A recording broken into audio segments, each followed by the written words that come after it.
Good afternoon. If I could have your attention. Thank you. For those of you who don't know me, I'm Tom Green, president of Vermont College of Fine Arts, and this is really a terrific day. Today, of course, we are gathering to inaugurate the Louise Harwood Crowley Center, which is the first building built on this campus since the lovely Schulmeyer Hall to my left, Soviet-inspired, was built in 1967. So this is a day to really celebrate a new building, a building that will be, we hope, an oasis for faculty when they're on campus, for alumni when they're not. But today is not really about a building. Today is about making Louise Crowley cry. She has sunglasses on. She came prepared, as always. Because anyone who's been to a VCFA graduation knows Louise sits in the front row, and she is like the mother of the bride who can't stop crying every time there's a graduating class, even though she knows she is going to build long-term, lifetime relationships with all of you who come through these doors. I first met Louise in 1993. When I moved here, I just graduated from college. I was 23 years old. I thought I was going to live in Montpelier, Vermont for 1 year. I was going around town with resumes trying to find any job, and I was offered two. One was at the Lobster Pot downtown, which is no longer there. It's where Main Street Grill is now, famous for its giant salad boat. And the other was here at what was then Vermont College, which was owned by Norwich University at the time, doing admissions work. And I have to tell you, I really debated it, and I debated it for a singular reason, which is that I wanted to be a writer. It was kind of a dream of mine. I studied creative writing as an undergraduate, and it was, very much a dream. But it was a dream I was some ways afraid to talk about, and I was trying to think of which experience was going to lead me to be a writer more readily, working at the Lobster Pot or working at the college. And then I realized the college had an MFA program, which I didn't know, and it was a very, very good one. And if I worked at the college, it was free. So I enrolled at the college, and I met Louise shortly thereafter in December of 1993, when I applied to the program, was accepted, and started in January as a new student. Louise was the assistant director of the program back then, but really was, in many ways, for students anyway, the true face of the program. And we became friends over the years, and colleagues, and I worked administratively until 2001, when I left, and my dreams started to come true, and I was writing full time, which I did until 2006. Now, a story I want to tell you that a lot of people don't actually know is that in 2006, I was asked to come back for what I thought was going to be 3 months to run the MFA in Writing and Children and Young Adults program, which was in some trouble at that time in terms of its relations with what was then the parent institution, Union Student University. And I thought, 3-month gig, my daughter had just been born, seemed like a good time to get out of the house, seemed entirely reasonable to me, so I took the job. And within 2 weeks of me working here again, after not working here for 5 years, Union Student University, which owned the place, announced that the campus was for sale to the highest bidder. And these programs, the three sort of legacy programs here, which was the MFA in Writing for Children and Young Adults in Visual Art, were either going to be closed, moved to Brattleboro, Vermont, or perhaps moved to Ohio. Everybody who worked here at that time was very much in despair about the idea that they were going to lose their jobs, that the legacy that had been built was going to end. And one morning, I came into work. This was about 3 days after this announcement, and Louise summoned me and Jessica, who at the time was the director of the visual art program, into her office, which was a very small office you can see up here on the 4th floor of College Hall in that central window. She didn't move to the big digs till later. And Louisa had a dream the night before that we found a way to create a new place called Vermont College of Fine Arts. And even in her dreams, Louise was practical, because what she imagined was that we found a way to buy College Hall and maybe Dewey, so we had a dorm, and out of that built a college. And then the conversation that followed, we talked very cinematically, as if we were imagining the movie that might be made about this moment someday in the future. And like Louise said something, but I just don't have the energy anymore to do this. And I said, well, I think I can do it. And Louise and Jessica said, well, if you do it, we'll follow. And we had no idea what we were doing, and we began a process that day that led some 2 years later to the creation of the first independent institution in a generation in Vermont. And since then, we have followed a path of really growing rapidly. And all along, Louise has been really at the center of it all. She is one of the single greatest administrators I have ever met. She is somebody who has a deep well of kindness. She has a maternal feeling, I think, for all the students who have gone through this program. But she also is one of the most steely people I have ever met. And this is her great capability as a leader, is that Louise has always managed to get what she wants and what she thinks is right, and you don't even know you've been fleeced until afterwards. Because she always does it with a great smile. And when we got into our sort of fourth, fifth year of development as a college, we had grown rapidly during that time. 3 programs to now 8, 200 students to now over 400, $5 million annual operating budget to now over 12 million, a true higher education success story. One of the things we knew we needed to do was we knew that this campus was our greatest asset in some ways. It felt like home to people. There's a magic that happens here. There's the historic green that was once the site of a Civil War hospital, and before that, sacred Abenaki grounds. There are these great old buildings with all this history. But it also was not a campus that was reflective of our mission and our new mission of becoming a National Center for Education and the Arts. So we set out on a planning process to say, how do we make a bold statement to people that this is the 21st century arts college we want it to be? And we began conversations with the architecture firm out of New York, and Susie Rodriguez is here today. She's the lead designer in this building. You'll hear from her a little bit later, around how we can make this campus work better for what it is we do. And the first 2 projects we decided to do were Alumni Hall, which is our new multi-purpose exhibition space, which used to be, some of you may remember, a 1930s gymnasium. And the second was this Louise Crowley Center, which actually really encompasses these 3 buildings: Martin House, Farrell House, and the newest building. And over the past couple years, before the buildings were built, we raised $3.5 million from a very small alumni pool. Donors who believed in the vision of what we were doing. Donors who didn't care to have their name on the building. They cared about the end result. They cared about the mission.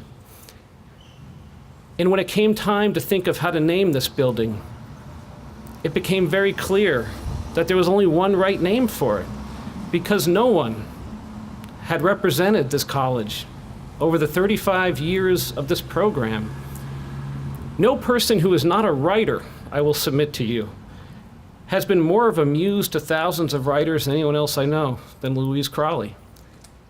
And I remember when we talked about it with the board, and many of our board members are here today. Peter Smith, who's sitting right here, who's known Louise longer than I have, said, that is perfectly VCFA because it's democratic with a small d. And so it is a great honor to do this today.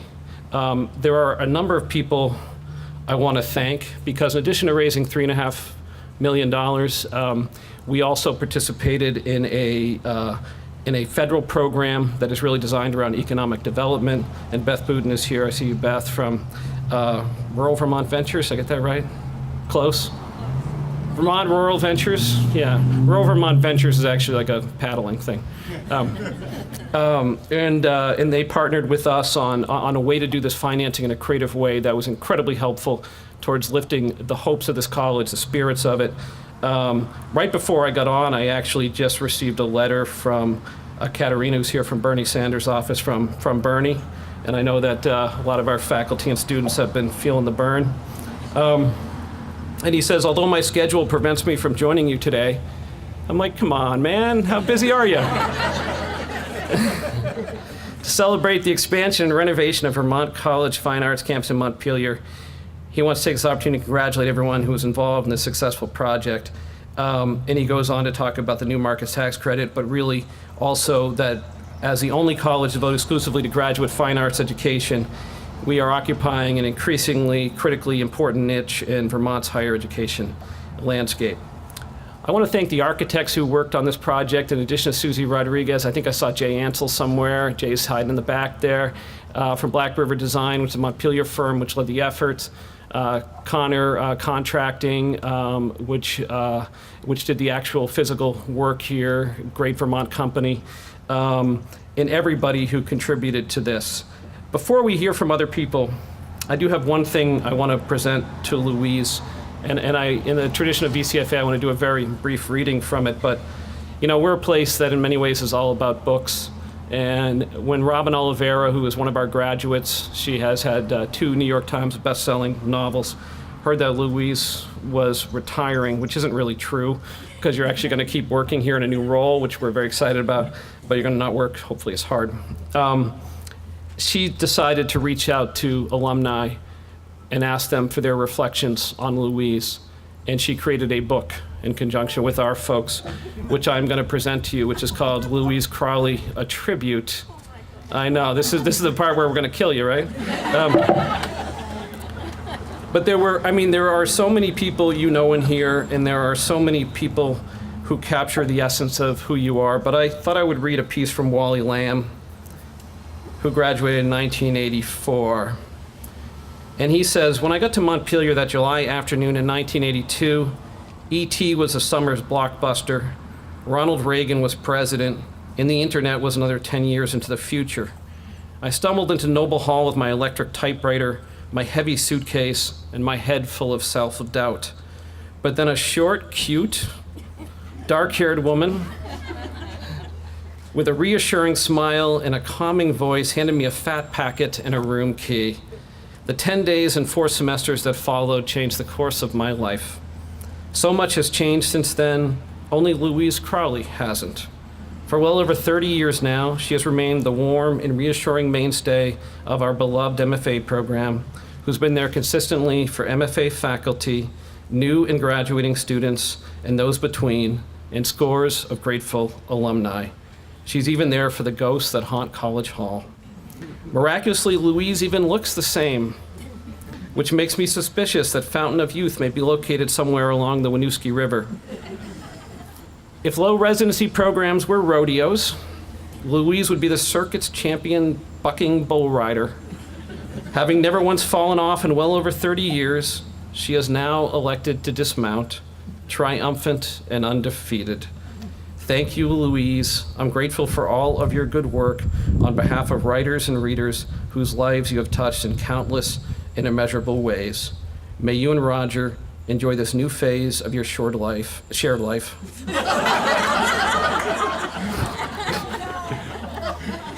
You're allowed one. It is richly and truly deserved, Wally Lamb, 1984. So let me give this to you, and then I'm going to come back up.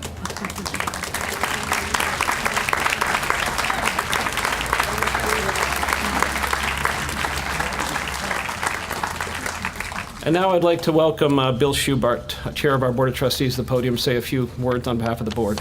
Thanks, Bill.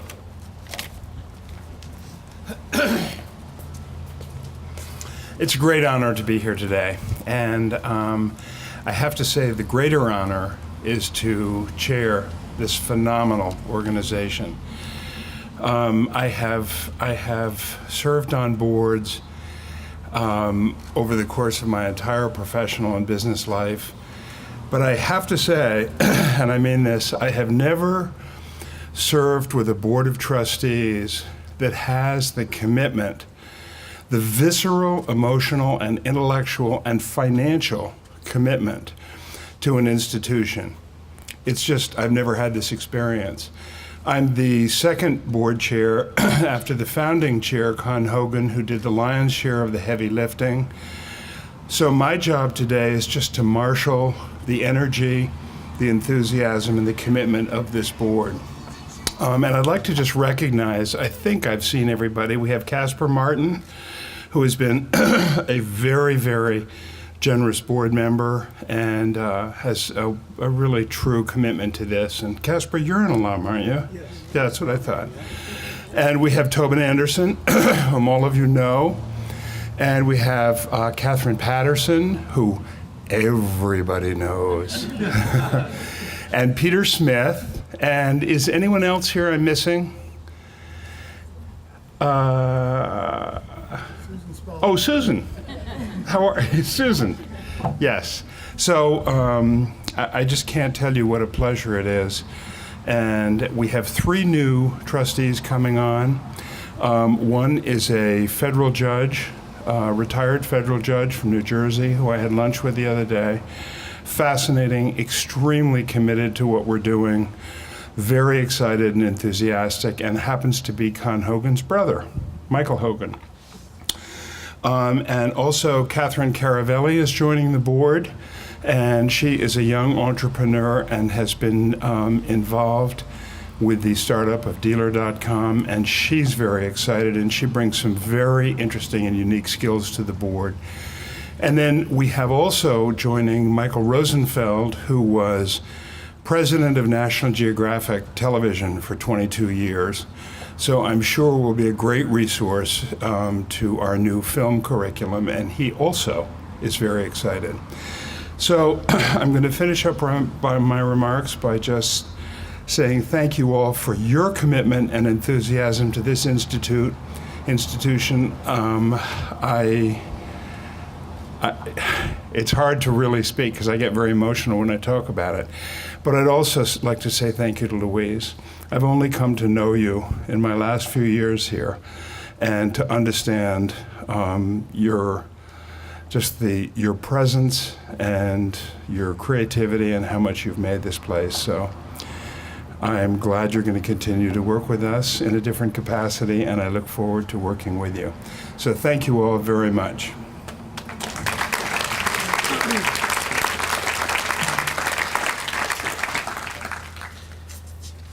I want to introduce you now to Susie Rodriguez, who was so kind to come up and join us from New York. Susie was the lead design architect, if I have that right. That sounds approximately right. On both Alumni Hall and on this building. Enniet is a remarkable firm located in the meatpacking district of New York City. They do large-scale projects all over the world, and we're so glad that you engaged with us and really helped to interpret what it was we desired to do and what we desired to have happen, and take that and turn it into art. So, Susie.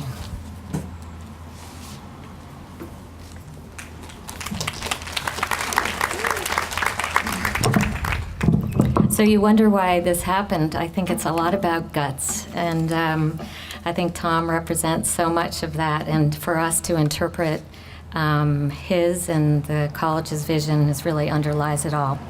But it's really wonderful to be here today and hear so much about Louise and all that you've done, and to celebrate the opening of the new Crowley Center. Our team at Enniet, which is my partner Don Weinrich, who's not here today, but my colleague Charles Brainerd, along with our partners at Black River Associates, Jay Ansell and Tracy, I think they're back there. But we want to thank you, Tom, Bill, and the board, and the administrative team as well, for the opportunity to translate the college's aspirations for a new faculty center at the heart of the campus into a built reality. We were introduced to VCFA through Joan Gruber about 4 years ago and began working with the college, somewhat in the same manner as students do who come here. Our first visit, although slightly shorter than the students, was nonetheless intensive. We experienced our own 2.5-day low-residency program where we immersed ourselves in all that is VCFA. We learned a lot in that process and were inspired by the unique culture and spirit of this creative community and the individuals who really make that happen. The excellence of the programs and faculty and the tremendous potential for low-residency arts education in today's society. VCFA's clear and compelling vision for creating a national center for graduate arts education on this magnificent hilltop is really quite something. And also by the campus that many of you might not realize, but it miraculously transforms itself throughout the year to welcome and accommodate students and faculty from multiple areas of study. And we have a pie chart that shows, the sort of 10-day stay and how it has to change. And we were just amazed and frankly exhausted by the time we finished hearing about it. But it was also quite exciting to hear that the college's commitment to enhancing the quality and types of spaces needed for the community to really thrive here. And finally, the college's desire to share all of this by making the campus increasingly open and accessible to the surrounding community of Montpelier. We quickly, though, realized that to transform this campus for the arts and for these aspirations to take hold of this beautiful hilltop in Montpelier required developing an overall vision for the campus that could be implemented over time. A plan that encompassed both new and renewed structures amidst an enhanced campus landscape, enabling each project to have a direct and memorable impact upon improving the quality of campus life and culture. And I hope today that this building, in some small way, is just the beginning of what's to come. Today, this new faculty center represents both the new and the renewed. The siting of this new building amidst two renewed residential buildings works as a unifier, providing shared communal gathering space and additional residential space for faculty who come to VCFA from all over the country.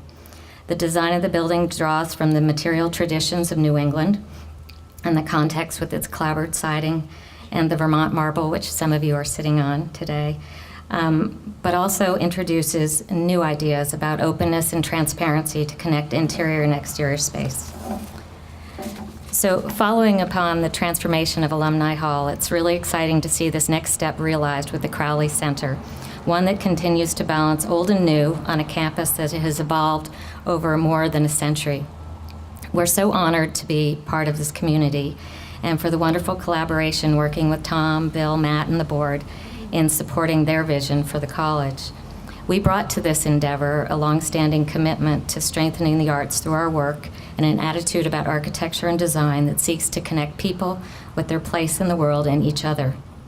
VCFA has opened our eyes, though, to new ways of doing that, and we applaud you in your leadership, reinventing and revitalizing arts education and extending that legacy through the creation of a vibrant academic community for the arts. Congratulations.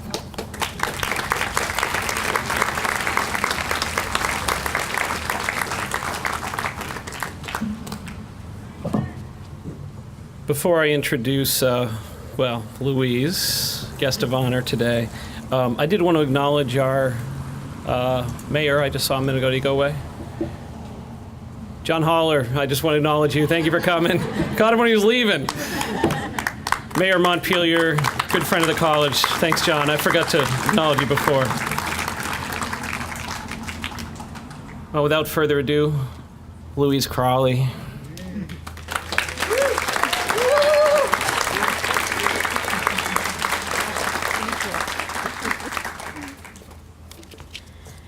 Thank you, everybody, for coming. This is a day of celebration. And yes, this is partly about me, but this is about the building, too.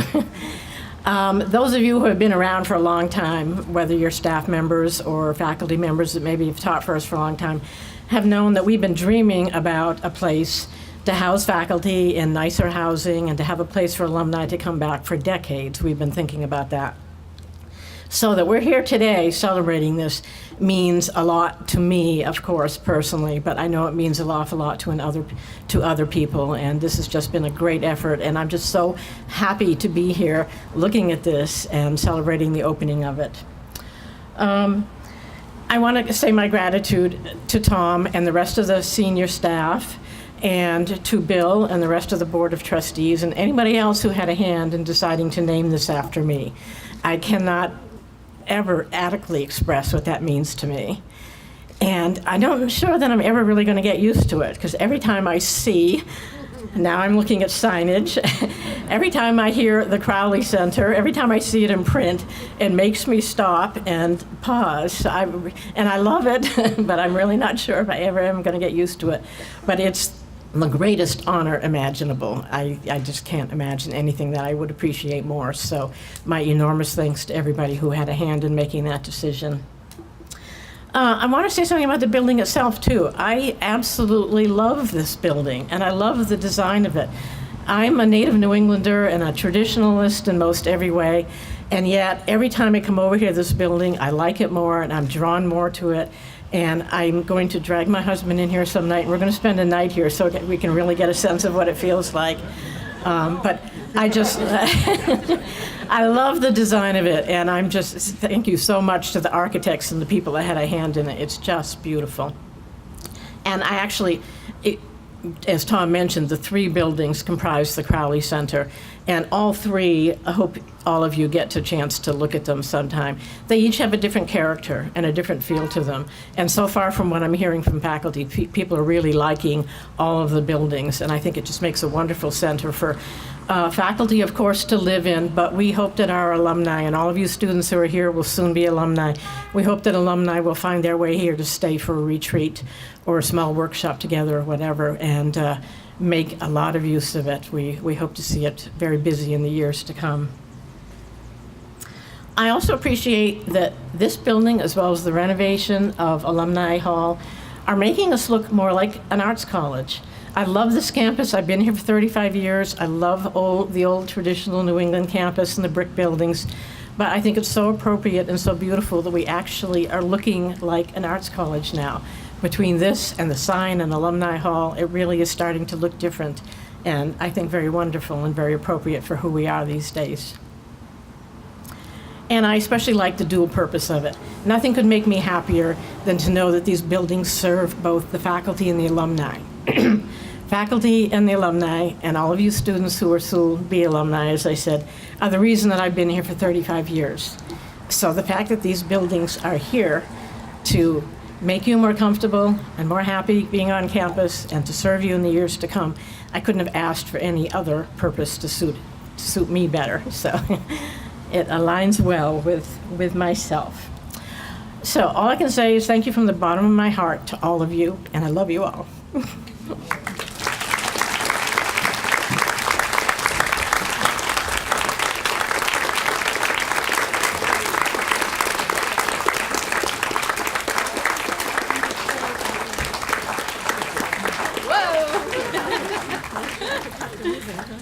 You got to cut the ribbon. I get to cut the ribbon? Well, I guess maybe we're going to have multiple cuts. Oh, okay. We're going to do a whole bunch of cutting with the ribbon. I think you should just do it, Louise. You go. What do you want me to do? Go however you like, Louise. However you like. Right in the middle, Louise. There you go. Oh, don't cut my name. Okay. All right. I'm gonna. You're going to want to keep it. You're right. Yeah.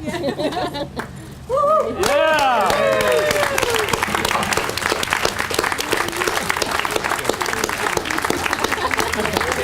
Nicely done.